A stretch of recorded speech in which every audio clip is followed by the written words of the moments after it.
Why do children suffer?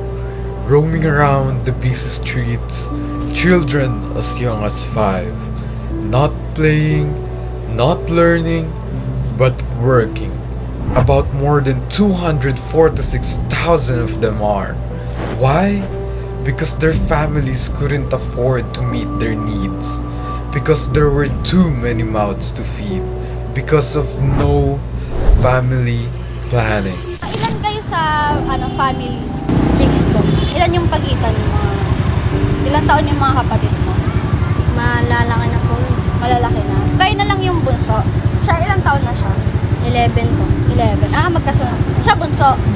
Gano'ng katagal na kayo nagpipil? Mga po, 2 taon na po. Nagkakasya sa inyo? Apo. Let's be real.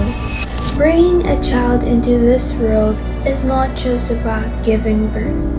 It is about making sure that they are fed, educated, and loved. But how can that happen if parents have more children than what they can care for? Family planning isn't just a medical term.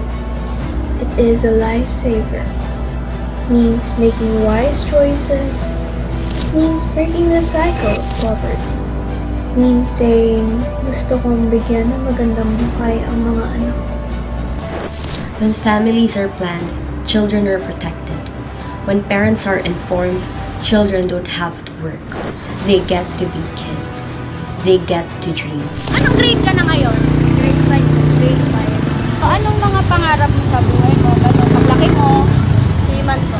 Kung bibigyan ka ng pagkakataon, anong gusto mong baguhin or hilingin sa mundo? Magmura po mga bilihin.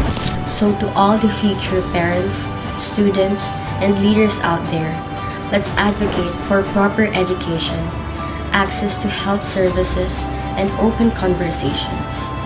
Because every child deserves a childhood, and that starts with responsible family planning.